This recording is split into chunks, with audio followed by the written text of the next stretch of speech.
how do we know what's true? Is there a vote to decide?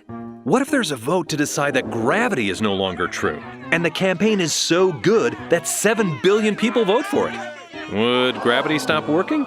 Would the Earth's entire population just float away into space? Well, no. You see, truth is truth, and it's defined by God, the creator of the universe. The cool thing is we can learn the truth of all things by the power of the Holy Ghost. So, no, votes and popular opinion can never define ultimate truth, because it comes from God.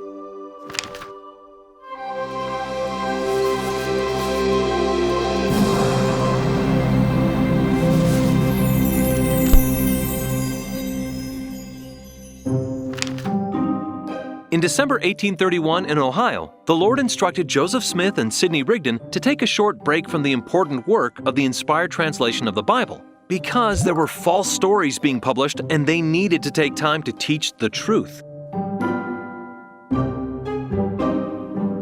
If you remember, Ezra Booth and Simon's Writer are stirring up trouble and publishing lies, deceiving the people in the surrounding community. Rigdon challenges Booth and Ryder to a public debate, but both men chicken out. So, Joseph and Sidney powerfully preach the truth in surrounding cities, and their inspired efforts help a ton to set the record straight. Now, while negative press about the church still continues today, deceiving millions, the Lord has promised in section 71 that no weapon formed against the church will prosper. What a comforting promise. Sure, people still argue and fight against the church, publishing inaccurate, misleading, or horrible things on the internet and in newspapers. Satan and his armies try to assault the truth in many different ways. And while they may win some battles, they'll never win the war. Sure, these attacks can be scary, but they're really just full of hot air. Remember, God's promise that none of these attacks against His church will succeed. None of them will win, and Christ will ultimately triumph.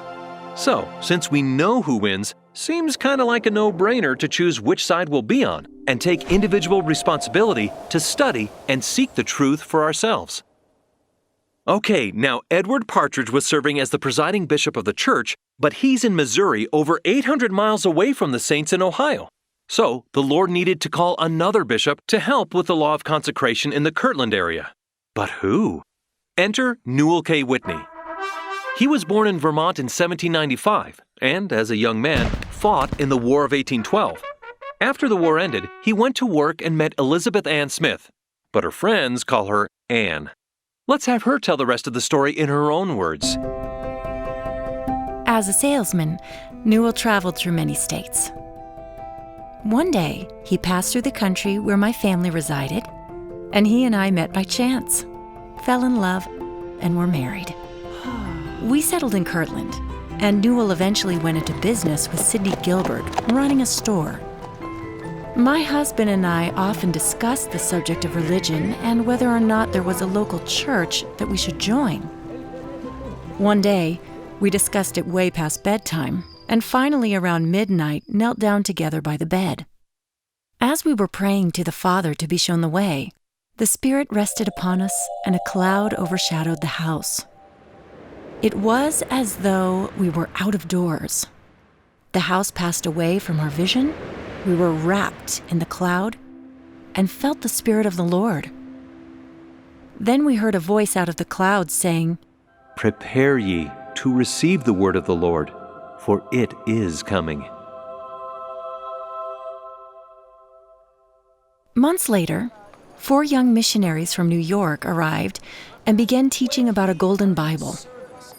I went to hear what they had to say and to judge for myself. As I was listening, the Holy Ghost testified that what they taught was true. So I told my husband that I planned on being baptized.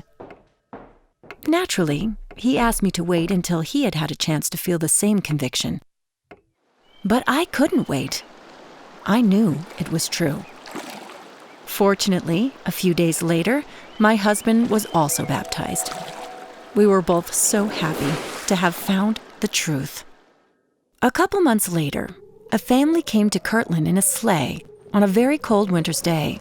They drove straight up to my husband's store when a man jumped out, went in and called Newell by name. My husband replied, You have the advantage of me. I could not call you by name as you have me. The man answered, I am Joseph the prophet. You have prayed me here. Now, what do you want of me? We later learned that Joseph had seen a vision of Newell and I pleading with the Lord for the prophet to come to Kirtland. We went outside to get Joseph's wife, Emma, who was 6 months pregnant with twins and very ill. My husband brought them directly to our own house where they stayed with us. And even though it was very crowded, we did all we could to make the Smiths comfortable. Sadly, Emma lost the twins at birth. But shortly thereafter, the Smiths were blessed to adopt the Murdoch twins, whose own mother had died giving birth. I loved and cared for Emma as my own sister. Years later, I was called as counselor to my beloved Emma in the very first Relief Society presidency. The next year, at a conference in Kirtland, Newell was shocked to be called as a bishop unto the church in this part of the Lord's vineyard. He worried that he couldn't do it and said to the prophet, I cannot see a bishop in myself, Brother Joseph, but if you say it's the Lord's will, I'll try. The prophet kindly answered, You need not take my word alone. Go and ask Father for yourself. My husband sincerely prayed and heard a voice from heaven saying, Thy strength is in me. With that confirmation, he accepted the calling and cared for the poor and needy the rest of his life. Having found the truth, my husband and I served together in these inspired callings and received many blessings of the Lord. Next time, we're going on a ride through the visions of eternity.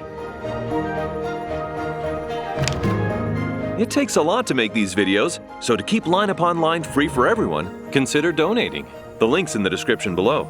And thanks for watching. This episode is packed with info, so you might want to watch it again to make sure you didn't miss anything, including the hilarious jokes. If you feel this video has helped you on your path towards truth and Christian discipleship, please subscribe and share.